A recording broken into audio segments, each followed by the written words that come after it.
여러분 안녕하십니까, 김준성입니다. 오늘은 엔화 관련된 말씀 드리겠습니다. 최근에 엔화가 진짜 많이 움직입니다. 지금 불과 한 2주 전에 162에 있었는데 그때 개입 나오고, 개입은 그때 나오고 안 나왔거든요. 그 다음에는 보통 몇 번 팔로우업이 있는데 팔로우업이 있을 필요도 없이 시장에서 많이 빠지고 있거든요. 결국 사람들이 좀 불안하다 이런 생각을 갖고 있는 것 같고, 또 BOJ가 이번 달 말에는 뭐 이자율을 올릴 것 같다, 지금 그렇게 예상하는 것 같아요. 지금 한 스왑 커브를 보면 70% 정도 이자율을 올릴 것이다 이렇게 보고 있더라고요. 바로 저번 주만 해도 44%였거든요. 그게 70%까지 왔고, 또 혹시라도 이번 달에 안 올리면 다음 달에는 거의 올린다. 90% 이상 올린다고 이렇게 보고 있거든요. 그러니까 결국 달러에는 뭐니 뭐니 해도 달러와의 이자율 차이인데, 그 이자율 차이가 줄어가는 쪽으로 자리를 좀 잡으면서 그동안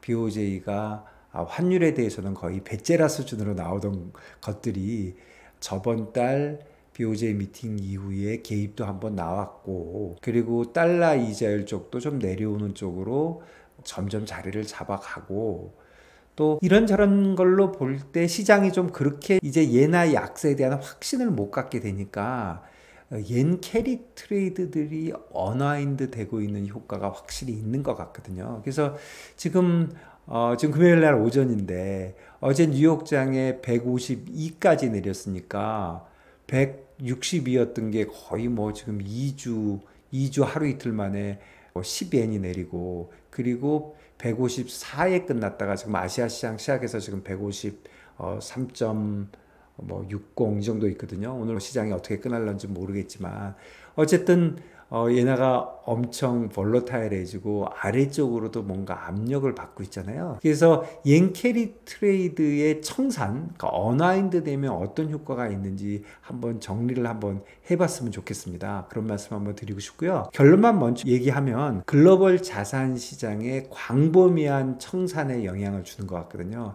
제가 위에 쓴 청산은 언와인드라 그랬고 밑에 있는 청산은 리퀴데이션이라고 썼는데, 사실 우리나라 말로 하면 둘 다 청산인데 영어로 쓰니까 느낌이 약간 다르잖아요. 옌 캐리 트레이드를 쌓아갔는데 그거를 이렇게 풀어내는 것 같고, 그 다음에 글로벌 자산 시장의 청산이라고 하면 옌 캐리 트레이드라는 건 결국 옌을 빌리는 거잖아요. 싸게 빌려가지고 그걸 레버리지해서 뭔가를 사는 거잖아요, 자산 시장에. 그런데 옌 캐리 트레이드가 언와인드 돼서 줄게 되면 당연히 그걸 가지고 샀던 자산 시장에서도 변화가 있을 거 아닙니까? 결국 쉽게 얘기하면 파는 거죠. 그런 효과가 있다, 이런 말씀을 한번 드려보려고 합니다.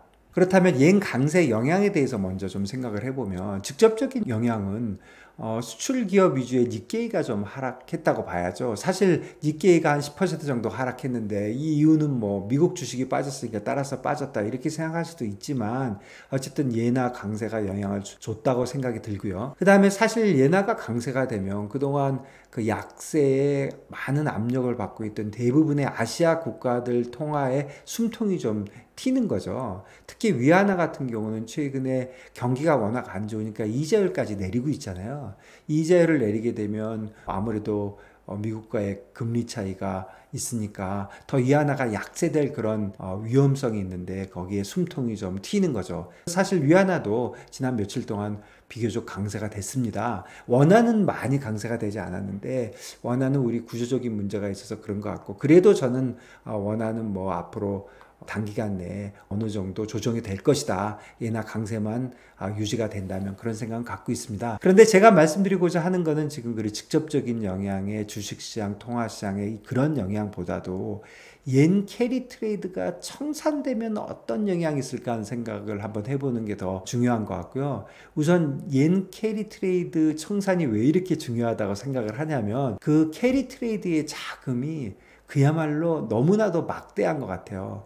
왜 그러냐면 일본이라는 국가가 결국 세계 2위, 3위, 4위를 쭉 이렇게 하고 있는 나라인데, 그런데 이자율이 거의 0%를 굉장히 오랫동안 유지를 했잖아요. 그렇다면 돈을 빌리는 자체가 거의 공짜로 빌리게 되기 때문에 사실 캐리 트레이드가 알게 모르게 너무나도 많이 지금 뿌려져 있거든요. 그 캐리 트레이더가 풀게 되면 어떻게 되느냐, 이게 진짜 중요하다고 생각을 합니다. 그래서 옌 캐리 트레이드의 청산은 그야말로 광범위한 영향을 미친다고 생각하고요. 한마디로 얘기한다면 광범위한 디레버리지 효과가 있다고 생각을 합니다.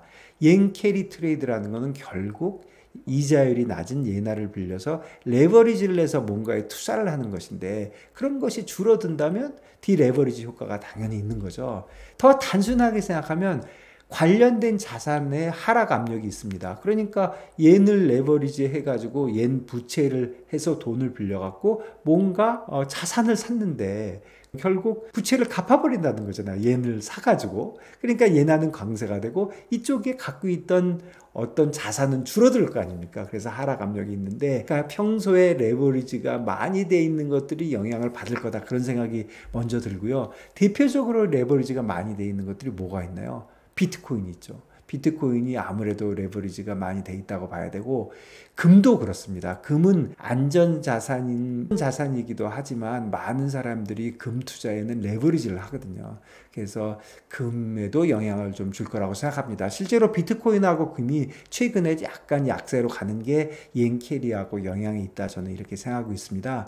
더 보다 직접적인 거는 통화로 했던 레버리지들이 있잖아요. 예를 들어서 예나를 빌려가지고 이자율이 높은 라틴 아메리카 통화들, 멕시코, 브라질 이런 것들에 대한 캐리 트레이드가 많이 있었는데 최근에 이쪽에서 많이 영향이 받았잖아요. 그래서 멕시코, 브라질이 물론 경제가 나빠진 것도 있지만 실제로 이런 캐리 트레이드 때문에 멕시코 페소나 브라질 헤아를 팔아야 되는 그런 현상이 있었다고 생각합니다. 그리고 멕시코, 브라질이 조금 나빠지면서 호주, 뉴질랜드 쪽으로 옌 캐리 트레이드가 좀 넘어갔다고 봐지는데, 최근에 호주나 뉴질랜드 달러를 봐도 좀 약세가 일어나고 있잖아요. 최근 뭐 굉장히 짧게 보면, 그 짧게 보는 거를 보면은 예나하고 엄청 관계가 있잖아요. 예나가 지금 움직인 게 한 2주 정도밖에 안 되니까.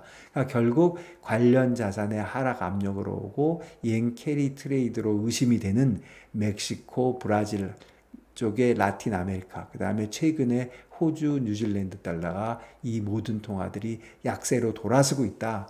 이 통화들만 약세로 돌아서는 게 아니라 이 나라에서 가지고 있던 그런 어셋들도 당연히 뭐 팔자 압력이 좀 있겠죠. 그래서 결국 크게 보면 전체적으로 옌 캐리 트레이드가 언와인드 되면 리스크 오프 환경이 형성이 되는 것 같습니다. 그래서 지금 설명드렸던 이런저런 이유로 글로벌 자산시장의 변동성이 크게 증가할 걸로 생각이 됩니다. 이런 말씀 드립니다. 감사합니다.